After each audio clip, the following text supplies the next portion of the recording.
It is another great edition of the Flow Show, or as I guess I might as well get used to calling it with this RVD shirt, the Flow effing Show for the love of wrestling. What's going on? Kwency Jones go along with the young Baca, the American Dream, the voice of the streets, the voice of the voiceless. If you the guy handing out opportunities out here in California. What's going on, sir? What's up, man? So, like I was talking before we turned on the microphone, I woke up at 7 a.m. today. I had a whole bunch of text messages to reply to, so I laid on my couch, put on a movie, and I said, damn, you know what? I got to do this podcast at 12 o'clock with my boy Kwency Jones, and I haven't watched any wrestling this week, and I don't even really know what's going on. I turned on Monday Night Raw. It starts off with a great promo between Drew McIntyre and, they just recap everything going on with Randy Keith Orton and McIntyre and Keith Lee. I'm actually happy I have someone to talk to about Raw now because I do watch it and then we just never cover it. I think it's amazing. I think I know you love the Hurt Business, right? I love the Hurt Business. I'm actually on my phone right now ordering a T-shirt for the Hurt Business right now. I'm in love with the Hurt Business. It's not bad. It's not bad. It's amazing, right? It's good to talk about black wrestlers between two black wrestling fans. Well, I saw a tweet the other day, and it was just funny because it's like I agree with it, but it didn't even really need to be put out there like that to begin with. But it said, "Hey guys, it's okay for there to be an all-black stable and not be called the Nation of Domination. Just let 100%. You know." And I'm like, yeah, don't be scared. So how badass was it when the Keith Lee and Drew McIntyre match gets interrupted by Retribution, and then the Hurt Business? It was a good moment. It was a good moment for them. The only thing I was worried about, I don't want this to make it seem like they're like baby faces, but in the moment they knew what they were up against, and they still went head up. They could have left. You know what I mean? That's a baby face. They were outnumbered. 4-on-12. That's a baby face move. But how badass they look on top of the ramp, slowly taking the shorts off, taking the vest off. It was a badass moment. Which that told me one thing. They secured the bag before they went out there. That's what that tells me, because they had a job to still. Because I feel like if they didn't, they would have been outro. But it was a good moment. I did like. It was weird because you still have a lot of those what we call the putties of the crew, a whole bunch of bodies, just the henchmen, I guess. You know what I mean? And then we did have the promo from the 5 of them earlier in the night. So it's I didn't realize. From Retribution you're speaking of. Yeah, Retribution. Yeah. And so I don't know. It shows that they're still leaning on all these unknown, these other guys in the mask, these lackeys, so to speak. But then again, those lackeys helped them put everybody on their ass, except for, right at the end you had Keith Lee and Drew McIntyre with they did a flying senton over the rope. Something like that. How did you feel about that? Because one of the things that I was listening to a podcast, Bully Ray was talking about how, because he's just disappointed in everything. He's just mad about life. Everything WWE puts up, Bully Ray just shoots down. He was upset that it took the heat off Retribution. Retribution's supposed to be this big, badass group that's causing chaos, that's invading production trucks, and they got put down by Keith Lee and Drew McIntyre. Yeah, I agree, because I feel like they didn't I wasn't mad at it, but when you put it that way, I definitely see his point, because in logic, it's I know everyone's been kind of what's the word? They've been more criticizing the use of Retribution at this point, because they don't show up at the main pay-per-views.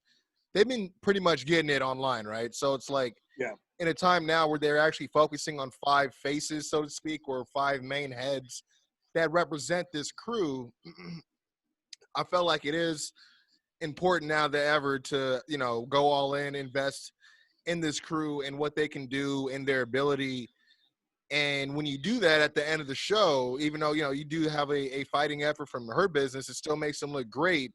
But then, the same 2 guys that just beat down, mercifully, just get up and just take them all out. It does kind of hurt their cred a little bit. But it wasn't that they just got up. Between the Hurt Business coming down, them getting into a brawl, that was a good 3 minutes. They honestly, it's still 2 of the baddest ass dudes in the business. They were stomping them for a while.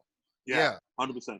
Yeah. So the thing is, when you do that as well, I think they should have just left it between the Hurt Business and Retribution. So now do we have a Retribution, Hurt Business, and Drew McIntyre, Keith Lee situation as well? And we didn't get a resolution of what's going to happen this Sunday at Clash of Well, Giants. that does pose an interesting question because, I mean, I hate to be like the elephant in the room guy, but, Keith Lee is another strong African-American up-and-coming, so it's like. Listen, dude, let's talk about WWE and how much blockbusters they're pushing right now. I'm saying in a positive way. It's not. What a It wouldn't time! really What a time to be alive! What a time to be alive! It wouldn't really hurt Keith. You know what I mean? He's already getting a lot of bad, again, criticism based on not him, but the way that WWE wants him to present himself. It's obviously different from what we know him to be or what brought him to the show to begin with. But I don't know. But I don't know. It doesn't affect what he does in the ring. You know what I mean? He's still doing him in the ring. He's getting pushed. He's getting pushed extremely hard.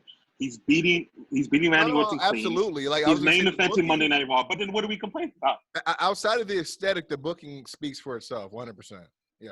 I mean, he's facing. So I don't know. I don't know how many. I mean, the only other person that rivals his record right now, as far in terms of how quick he was going to a pay-per-view match and like getting main event matches for Raw is probably like Dominik Mysterio, right?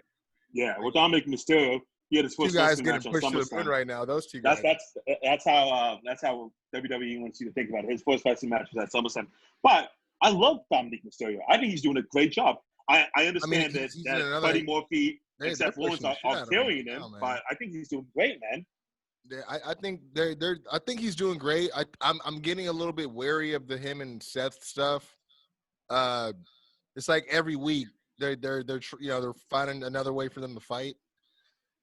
You people are just never happy, man. You people are just never happy. No. I'm happy, but it's like sometimes they'll beat a dead horse. You know what I mean? Sometimes you just want to see something fresh. I'll put like this. For Dominik's sake, I want to see what else he can do outside of the same stuff I've been seeing him do with Seth. You know what I mean? I've seen him be the concerned family guy. Yeah. Which is a great story to help build, launch. That's a great launch pad, right? But I want to see this journey of him become this full-rounded superstar as well. And not to say that the issue with him and Seth is completely over, but I mean, like, his dad's already kind of recovered. He's tagged up with him. I mean, he beat the shit out of Murphy with kendo sticks, you know what I mean? And then he has he didn't win, but he had a great cage match against Seth Rollins. So, I mean, I guess I'm wondering when is enough with that feud in particular. I love what Seth is doing with him as far as, like, being in the ring with a guy that can help mold you like that is great. You know what I mean? Aside from having your dad, I mean, the freaking luchador of all luchadors, you know what I mean? The king of the luchas, like being your manager. It's a great situation for him. But again, I just want to see him grow a little bit.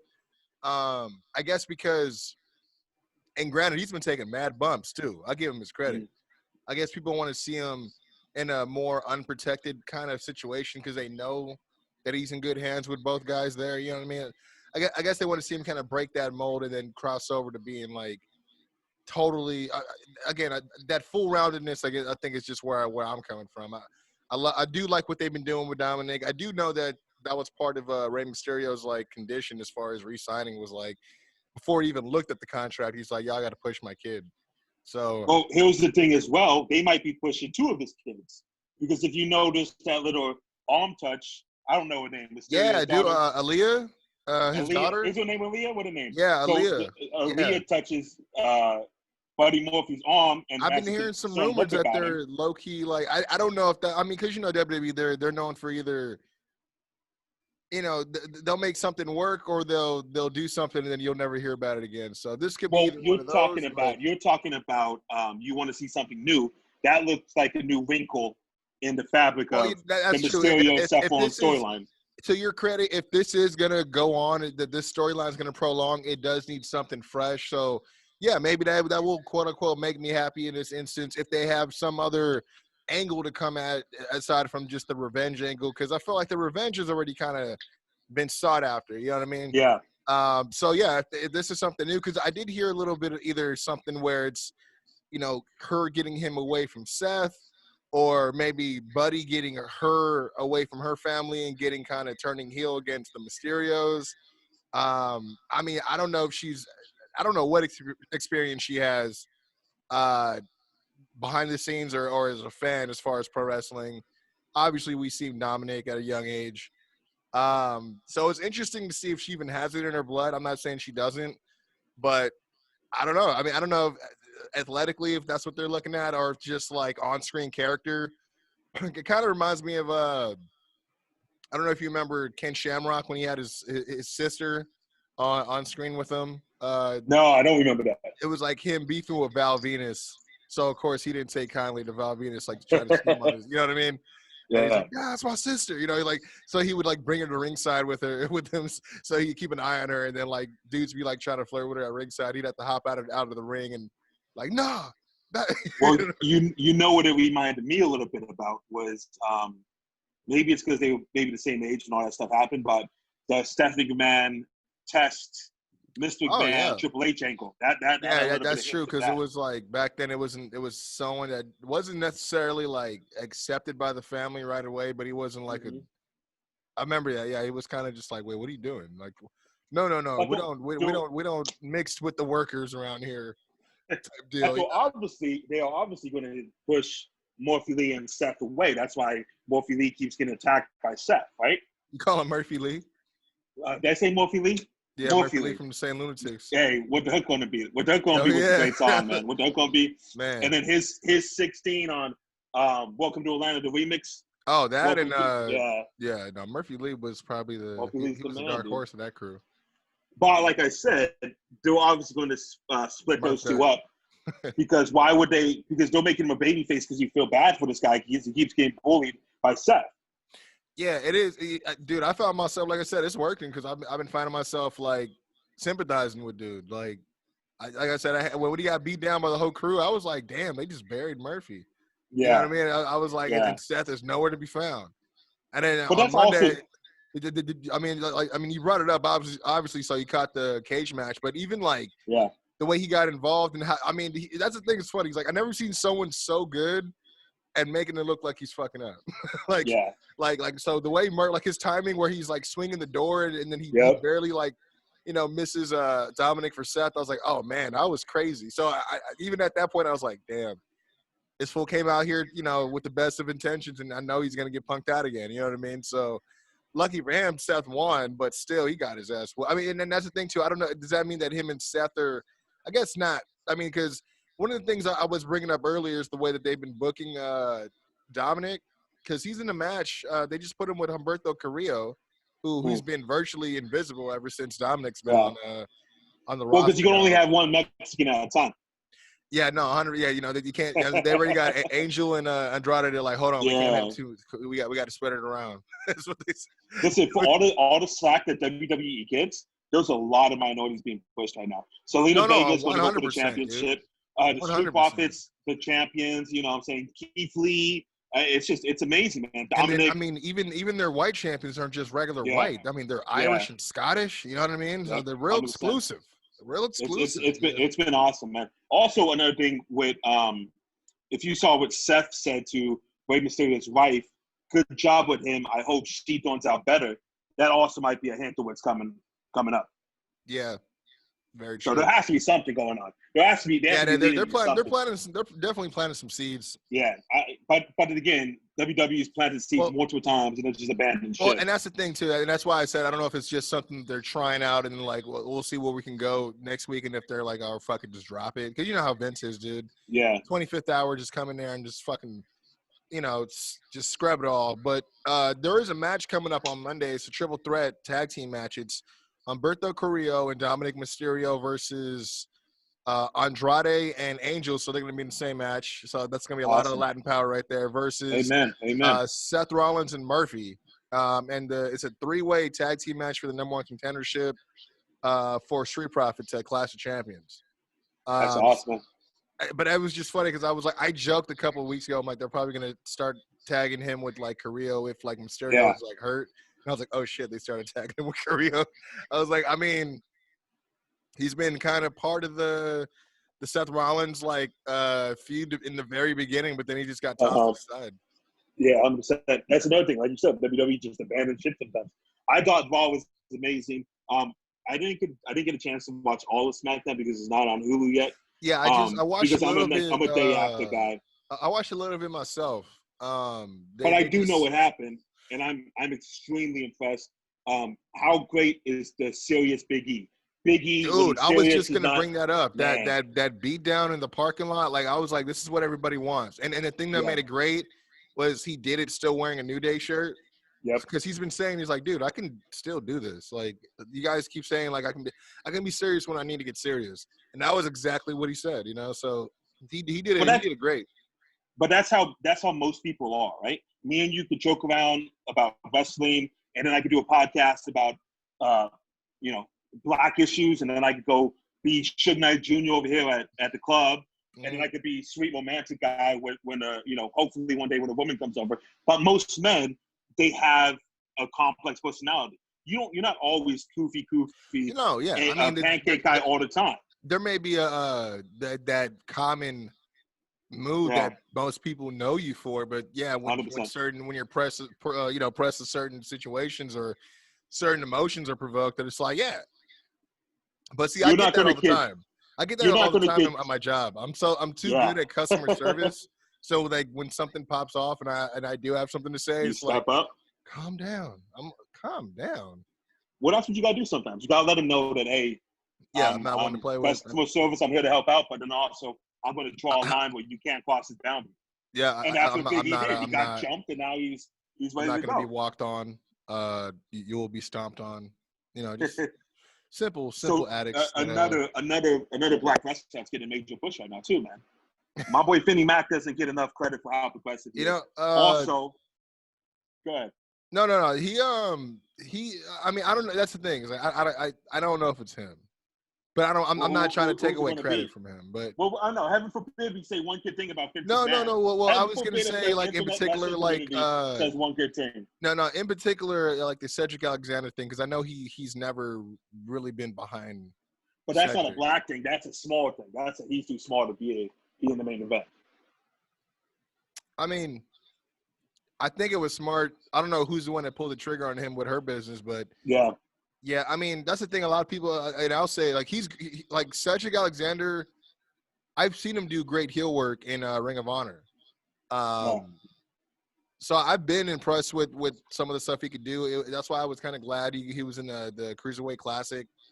I was happy for him when like the whole crowd was yelling at like Triple H to sign him, and then he got signed. But yeah, I'd be kind of, he was just another, like, he was like an Apollo, like a Ricochet, just a guy that could do flips and let's just smile all the time kind of guy. You know what I mean? They didn't really, really show anything he can do outside of just the flippy stuff. And again, they got 20 of those guys. You know what I mean? So why would Vince 100%. be impressed with any of that? So I'm hoping this is going to, again, I don't know whose call it was, but whoever's call it was, I'm hoping, I mean, if it was his, hope maybe he does see something in him. If not, if it wasn't his call, I hope this helps for him to see the light, to see what Cedric can do. You know what I mean? But yeah, you're right, dude. There's a lot. I mean, even for a guy like Shelton, I mean, because some would say this is kind of re-energizing his career. You know what I mean? Because he was kind of stuck on SmackDown, kind of like still being part of like a tag team that wasn't, between him and who was it? Mr. Oh man, I can't remember his name. They call him Shorty. Oh, Gable. They call him Shorty G now. Yeah. Damn, is that what they did to me? I used to know this guy's name, and I don't even know his man's name. God. So also, I want to say, going and talk about more minority wrestlers. How amazing has Roman Reigns been ever since the heel turn?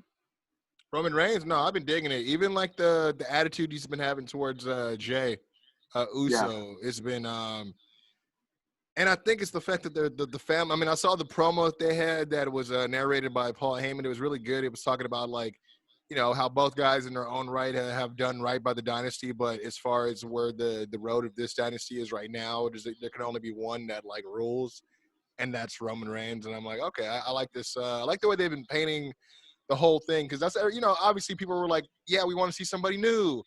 Wait, why Jey Uso? It's somebody new. Because you guys are never freaking happy. Exactly. Never happy. Doesn't matter who it was. You guys wouldn't be happy. Because let's be real. If Matt Riddle would have won, you guys would have been mad that it was Matt. Oh, it's too quick for Matt Riddle. But okay, when a guy like Jey Uso's been on the brand forever, 6-time tag team champion, never had a singles run ever. What are you supposed to do? His brother's hurt. Well, those are some of my favorite matches too. The New Day Uso matches where they had that dude, feud for very a decade. entertaining. One of my Unbelievable. favorites still is the match they had at the Hell in a Cell. That was ridiculous. So I think Jey Uso's been doing amazing too. He's been given an opportunity to. I think we all know that he's not going to win, but granted, everything that he's been doing thus far, to your credit, it's been good. You know, it's been, look, it's one thing if I know the end of the story, but it's a whole nother thing it's how you tell the story. I mean, there's all the time we go to see movies and they do remakes. We already know how it ends, but how we grade the movie is how they recreate it or how they keep us interested, keep our interest peaked the entire way that they tell the story. So I'm not mad at, again, we know this is obviously the start of perhaps a long reign for Roman Reigns, no pun intended, whatever, for, with the Universal title, first time back after, taking time off. But it's personal. And honestly, I don't think anyone saw this, you know what I mean? As far as like not only a heel Roman Reigns, but a heel Roman Reigns going up against family for the title. It's kind of dope. And the fact that he's gonna beat his ass on Sunday, right? You saw when Jey Uso was walking up the ramp. I don't know if he's gonna beat his ass, but I think they're gonna beat each other's. I put it like this: he's not gonna. It ain't gonna be no squash. I don't think. No. I mean, but it's when not I say gonna be beat like. His ass, I think Roman Reigns. It's a good back and forth. Roman Reigns wins the match, and then afterwards he beats him up a little bit. Because if you saw Jey Uso was walking up the ramp, they were both smiling. As soon as Jey Uso turns his back, Roman Reigns' smiling face turns to a scowl. Oh, so he hit him with the Kanye. Yeah, 100%. Yeah. Okay. You want to talk about something that's not wrestling related? How crazy has this guy been the last couple of weeks? He needs to be a pro wrestler, bro. I think he's too crazy to be a pro wrestler. That's the only issue. I don't know. I mean, it's all about what they say. The larger than life personalities, right?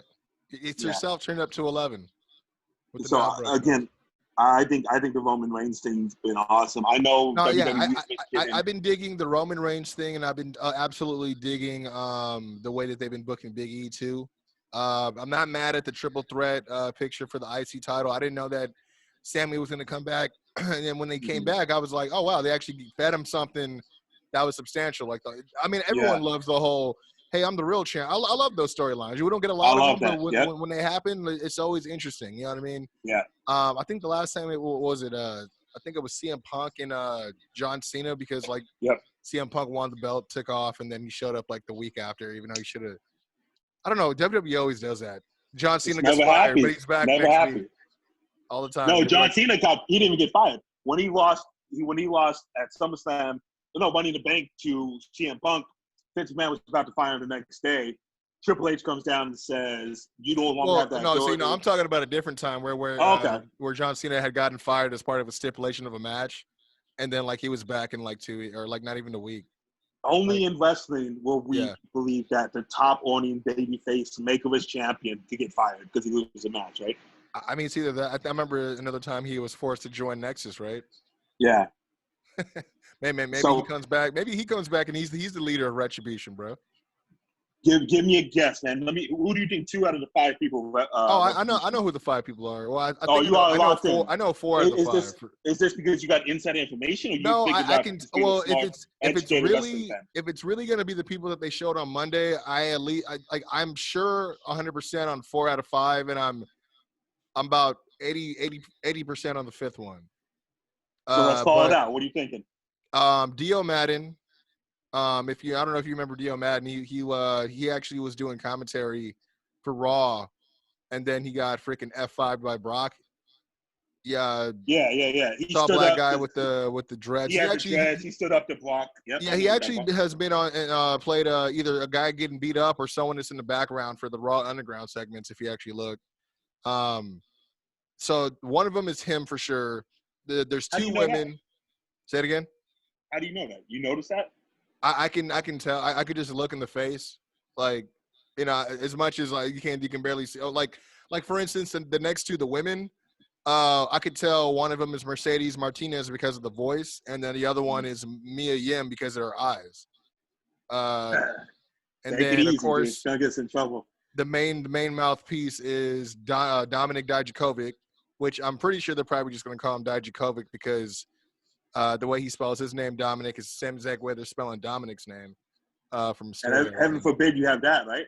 I know you know they can't have two. Oh, dude, I just told a story yesterday about how Vince McMahon took away Rusev and Cesaro's first names because like Antonio, his name was Antonio Cesaro, but he's like, no, we can't have the crowd calling him Tony. I was like, who's gonna cheer for a heel and call him Tony for short? I was like that.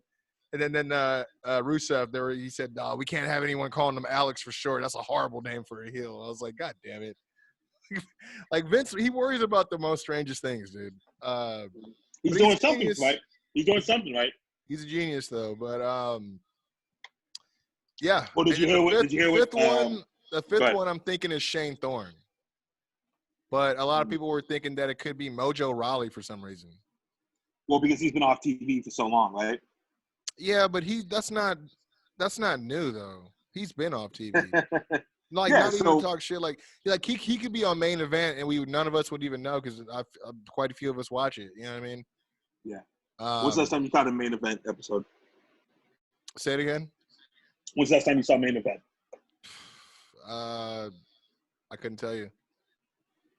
I never went out of my way to watch Main Event. Like it's just something that pops up, right? Main Event is AEW Dark. Pretty much. I mean, I remember when we used to go to the live events, they would like the first couple matches before the show went on the air. That was for Main Event. So did you hear the story that Renee Young told? She said she got in trouble because she said hello to Vince McMahon. While she's walking the makeup, somebody pulls her aside and says, Vince McMahon should never see you without makeup on. Oh, wow. That's a little tough, right? Yeah. Well, you're not inside the business like me. Nah, I know. Well, not that side. I'm more on the AEW side. I know you're on the WWE side. That's it. You got people in high places. You and Vinnie Mac go back like car seats. I already know how it goes. WWE has been dragged through the mud the last year and a half saying, what are they doing? They have no idea what's going on. It was a great week of wrestling, and I'm excited for pay-per-view. Some of it warranted, though. 100%. Maybe they got a little lazy. Yeah, just with some of the ways that they were handling like the COVID shit, that was kind of, I'm strictly talking storyline. I'm just saying the last year and a half, the storyline. I give them 100% an A for effort for everything that they've done with this quote unquote post no crowd era, whatever they're gonna call it. Like they've been doing. Look, I'm not even mad at the Thunderdome anymore. I was mad at the people who were using it and being dumbasses, but like looking at the Thunderdome, this could very well be the way that we see wrestling for the way almost this could be the future. You know what I mean? Do I want it that way? No, I love being at live events, but I love that WWE is always ahead of the curve as usual. I think there's precautions they got to freaking put up so that again we don't see a lot of these idiots posting, beheading videos and freaking Chris. Well, I didn't know there was a beheading video, bro. There was people were with Ku Klux Klan videos. People. I've seen that. Yeah. It was just it's wild. You know what I mean? I'm like, dude, you don't see this shit in the NBA. Like, come on, man. You'll see someone with a teddy bear or their dog on the screen, but nothing. But do you know most of those people that are on screen for the NBA? Those are season ticket holders. So they're a little bit older. So they ain't gonna risk it. They ain't gonna risk it. They know who they are, 100%. So if you're a season ticket holder for the Boston Celtics for 20 years, and you give your son, you say, "Hey, there's a law again. Don't mess it up for me." That's a little different than WWE saying, "Hey, who wants to come jump on screen?" Speaking of jumping on screen, you hear about this, WWE that, obviously they didn't put out a video game this year, but they put out, or they did, but it wasn't part of the 2K series, I guess. Yeah. It's WWE Battlegrounds. Yeah, WWE Brawl, Battlegrounds, something like that. It's not meant for us. I guess so before you jump into it and say how awful it is. No. I don't know anything about the gameplay. I haven't done any of that, but it's, I guess, one of the biggest words coming out is that there is some sort of skit that features Tessa Blanchard in there. Well, she's from what I heard, she's part of the loading screen. So you enter the Royal Rumble, it tells you every 2 minutes, blah blah blah blah. She's part of the loading screen. She's a graphic. Yeah, and it's clearly her, and you can tell which photo it's been taken off of. So that means she's popping up to you, right? It's 100% her. Like you can't even dispute that it's not her. It's just weird that they would even include that. I mean, isn't that kind of? You think she got a check for that? No, she's coming to WWE. I'm sure she's already signed. Oh, look, see, I'm looking it up right now. It says the sketch is being removed. Oh, okay. Says released today. Okay, so the game released today. Fans quickly found that the likeness of wrestling star Tessa Blanchard in the game, according to a photographer who snapped the picture that was seemingly pushed into the game. 2K Sports will be removing it via an in-game patch. Oh, yeah, these patches. He said that the wrestling photographer, Basil Mahmood, initially tweeted out the image which shows Blanchard posing in front of a ring after her Impact World Championship victory. The photo has seemingly been sketched into one of the many menus of WWE 2K Battlegrounds. While many wondered just what WWE or 2K would do, it seems as both Mahmood and WWE have come to work things out. I guess I would have just asked for a check. I don't know if I mean, if my work is being out there, I definitely would have just asked for the check. But here's the thing: it's getting removed not because they used her likeness. They used the photo they used his photo without his permission. She signed 100%. I think that's my point. Is like if they're gonna use I probably would have said, well, y'all want to cut a check? I mean, y'all making $250 million from Fox a year. Here's the thing: people like that don't know how to act, man. They don't know how to act. You would have found who to contact. Say, hey, this is my photo. I'm requesting this much. I would have turned that into great publicity for sure. 100%. People know how to act, man. So so you were talking about them possibly signing, and I'm pretty sure it may be a lock as far as Tessa Blanchard. But some other news is, I don't know if you heard about this. There's been rumors about Melina coming back.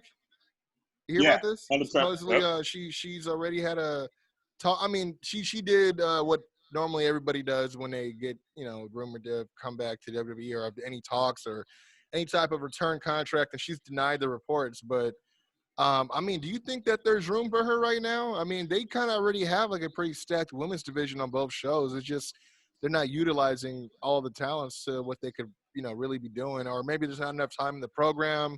Smackdown's only 2 hours versus Raw having 1 hour or 3 hours. So, and not to mention, they probably don't even have 3 hours now that they added Raw Underground. So it's like here's the thing: 2.5 hours. So there's 7 hours. There's 7 hours of content. That doesn't include the YouTube stuff. That doesn't include the backstage. That doesn't include main event. None of that stuff. There's 7 hours of content every single week. I don't understand why they don't use more people. Why do you need to use Bailey and Sasha in multiple segments right? when you have all these women? I just don't get it, man. That seems a little lazy to me too. Even like last week, last SmackDown, they had this like battle or this I think fatal 4-way to determine like the number one contender for Bailey. And I was like, why wouldn't they use Naomi? Like everyone's been talking about this, like give Naomi a chance thing, which I'm not saying like I'm like, trying to cancel WWE, but like I just thought it was strange that I have not seen her on TV at all, and I'm not too sure what's been going on. I mean, hopefully she's not getting like punished for that shit, but I don't know. But one last thing I did want to talk to you about. Well, actually, let me finish my question. I mean, again, Melina rumored to be coming in. You think there's room for her right now? I mean, 100%. I mean, but do you think she's coming in as like a full-time, or I don't want to say full-time, but as an actual in-ring competitor or possibly coaching or something? I mean, no, I don't understand why you wouldn't use her as an in-ring competitor. She's great. She's awesome. I mean, is she? I'm not trying to hate, but like, I know. Can you give me your favorite Melina match? Like, no, I can't. Not at all. But you know what I mean? From the things I've seen, because I looked her up. The split. Yeah, the split's a match. She has some good spots, right? She has some good spots. She has some good matches. With the split. I don't know. Well, I think it is kind of interesting. I'm guessing she won't be going to SmackDown with her former boyfriend, John Morrison. I mean, I think everybody in the WWE has to be hooking up with everybody, right? Oh yeah, I think everyone's dated everybody, or as they say, everybody loves everybody. So I don't think it's a big deal for that type of thing to happen. Don't be a bully. You got to be a star. You got to be. I know you got to go. But last bit of news. I mean, it might as well end with this. I don't know if you saw about this tweet that went out from a very reputable website, Russell Votes. Basically, they said, I can't reveal the name as that's just not smart business, but I can very confidently say that a certain WWE talent has decided to not re-sign with the company once their current deal expires. There was a lot of speculation as to who it was. A lot of people were thinking it was Jeff Hardy, but he just re-signed, thinking he was going to, make his way towards AEW with his brother. And then there's people who are talking that possibly or hopefully, I think, more wishful thinking than anything else, that Samoa Joe possibly leaves. But I think because they just want him to do him. You know what I mean? They want him to step from behind the table. You know. But there's kind of been some evidence. I don't want to say evidence, but more chatter, which makes sense that it could be Ricochet. So did you see what Ricochet came out and said? Yeah. On Monday, right? Yeah. Him and what him and Cedric had wasn't too bad. It's just the fact that they're both two dudes that they're not really too good. Well, with their let's promos. let the people know what Ricochet said. He said this is an absolute Yeah. lie. I don't know where these clickbait sites come up with this stuff, but I'm happy where I'm at. Which I understand that's what you're supposed to say, but why would he come out and lie? You said? I'm sorry. You're saying that he came out and said this like recently, like on social media? A couple days ago, he said this A is couple days. absolutely false. Okay. I don't know who said this. Mm.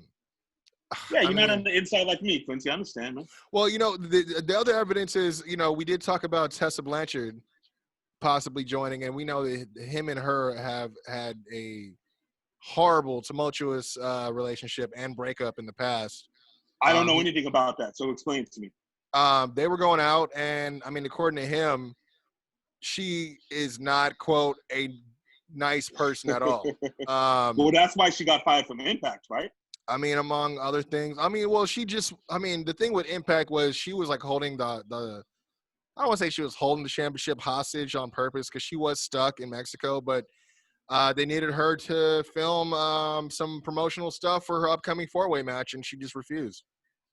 So, you know, that's why they ended up firing her and just making it replacing her in the four-way the day of Yeah, the but she show. also had some allegations of calling some people Yeah, I mean, I don't think that had a lot to do with that certain decision at that point, but that was something obviously right around the time she became world champ of Impact. Yeah, she was faced with a lot of accusations of just, you know, what do they call them? Racial epithets and spitting on people, and all kinds of different stories were coming out. So, I mean, the thing is, I heard that there was an attitude a problem with her, which is why she wasn't offered a contract to begin with. Because if people remember, she actually, I think she was in the classic, the Mae Young Classic.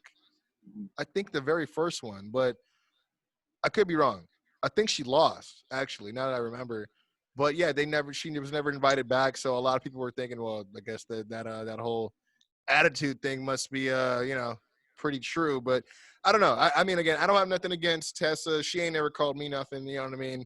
So what did Ricochet say? Ricochet said she's a bad woman. He's just been adamant about her not being a good person at all. Like the fact that they've always had a very public and very ugly breakup. I mean, they were such in the public eye dating. So when it came to them like breaking up, I guess it was very nasty. Very, very nasty. So, I mean, obviously he's dating Casey Catanzaro right now, both of them in WWE. I don't know how that's going to affect him or her, if it would at all. No, you With need to Tessa act like a being there. professional. You need to act like a professional, right? Well, see, that's the thing. It's like, you know, WWE is known to kind of put people in certain situations like that. I mean, you know, bless her heart, but I think about China having to like work with Hunter knowing that he's stepping out on her with Stephanie and shit. You know what I mean? Fucking Hogan and Randy, fucking with Elizabeth. I mean, I'm not saying that Ricochet is any of these guys, but you know, I can't control how guys feel. They're on the road. You know what I mean? It's a whole nother lifestyle that I won't understand. Oh, I only understand one part of the curtain of it. So, but So yeah, that's pretty much. This is what Ricochet had to say. This is what Ricochet had to say. Yeah. Indulge me. He said, but seriously, where the hell did these rumors start? I've never said once that I'm leaving to anyone. So for all these dirt sheets out there, maybe fact check before you just blast some trash on your website for some clicks. Period. I mean, but you know what's funny is no one's been saying his name. I mean, like confirming him, you know. So I've seen multiple sites, multiple YouTube videos saying that Ricochet's leaving. He's fed up by being buried every week. So somebody's saying something. All right, then yeah, he must be. I was gonna say because I haven't personally seen anyone confirm him. I've been seeing more than anything that it's been more of a guessing game where everyone's been like, who do you think it is, and everyone's like pleading their case as to who they think it is. I haven't actually seen anyone throw Ricochet's name out there as a possible option outside of just a discussion. But yeah, I mean, hey, if people are saying his name, I guess for me it looked like no one was really confirming him, but by him speaking up, I was like, you're kind of confirming yourself kind of thing. First thing I go on YouTube, Western Podcast, this big headline says Ricochet leaving WWE. That's the first thing they say on the video. Yeah, I'll be mad. He probably saw that shit too. And then he's thinking like, yo, I'm already in deep water with Vince. Now people are going to think I'm trying to get out of WWE. I'm going to get punished even more. People don't think about that stuff when they put those headlines up. But do you think that would actually get him more in trouble, or do you think that would actually – I mean, because that's the thing. They signed him for one reason to begin with, and that's just so that no one else could. Yeah. Let's just be real about it. You know what I mean? Which is smart business. I'm not mad at him. But he hasn't done anything that everyone knows he can do, I guess, quite yet. You know what I mean? Or he hasn't had the chance to. I mean – he made a band against Brock Lesnar. But it's that main roster shit, bro. It's like all these guys get built up so substantially in NXT, and then they get to the main roster and they're just stuck like being just freaking crash test dummies, dude. No, I know. Finn Balor, Kevin Owens, Keith Lee. I see what you're saying. I mean, like, Keith Lee, different. Kevin Owens, definitely different because he had someone like Cena, and, you know, he did the same for Sammy. Finn's a little different than the other two. Yeah, he got pushed his first month, and then he got injured, and then they just didn't see him as that anymore. He was the first ever Universal champion. No, and dude, you're not gonna meet a bigger Finn fan than me. I give like, but I can't help but think he's way more happier and way more, just presented in NXT. I mean, though, like I love that he made the main roster. I loved it. I thought it came a little bit late, but I was like, great. Finally, people could see what we could do. Finally won the Universal Championship. I'm like, people could see what he could do. Then he got hurt, and then I saw they kind of just relegated him to like getting beat up by like Bobby Lashley and Elias and just whatever. And then, you know, I can't help. I mean, what was his character? He just smiled all the time. And then now he's in NXT, and he's like this confident version of his Japanese self, which or when he was in the Prince Devitt in the Bullet Club, which is pretty much like what got, again, it's the stuff that get these people to sign them, and then they don't want them to do that shit anymore. I don't understand that logic. I just don't understand it. We could talk about this all day, and this would we definitely could. We're from two different sides of the wrestling fandom. I don't know. I think we could both agree there was great wrestling this week. I think it was amazing. I loved it. I was dreading it. I was like, yo, I gotta watch I gotta pick out the good 3 hours stuff of wrestling. Yeah. I'm like, it's gonna be tough, but I had a great time, man. I had a great time. Now, I mean, even I breezed through NXT a little bit this week, but the stuff that I didn't breeze through, like I very much enjoyed. Like I actually both shows, they were head to head for the first time in 2 weeks. But I enjoyed both shows. I mean, I had a lot to say about both as well. You know, I'm not gonna sit there and say that they're perfect, but you know, I'm gonna condemn them both. You know what I mean? That's just what we do. But I do appreciate you and your time, sir. Appreciate you guys. Man, I appreciate you. Taking time out to listen to us. This is once again the Flow Show. Feel free to follow Young Baca at Young Baca everywhere, as well as dig into his events. Follow him at Young Baca Productions, and you could also follow us and hear the audio of this very show. It's going to be available at Young Baca Productions Network, or is it Podcast Network? Correct. Young Baca Productions Podcast Network. There we go. And of course, we upload 3 podcasts a week. It could be the Flow Show, it could be the B-Side Forum, it could be me having a one-on-one interview with people. We also have the Venice Beach Chronicles. We interview artists live at Venice Beach. It's a great time. And Kwency, this is one of my favorite hours all week. You know me, I live a pretty great life. But the fact that I get to sit here and talk to a wrestling fan who's not a loser, who doesn't walk around with Cheeto stains under a white T-shirt, who doesn't own 50 black T-shirts, it means a lot to me. I appreciate that, sir. And, you know, shout out to Brian. Hopefully you come back from a Joshua Tree. Again, you know, don't do too much acid. Congratulations to Brian, actually. He just got engaged, man. Follow him as well at everywhere you can get the podcast, Awkward Side Hug. And follow me at Kwency Jones Show and Kwency Jones Go. Until next time, this is the Flow effing Show. For the love of wrestling, we out.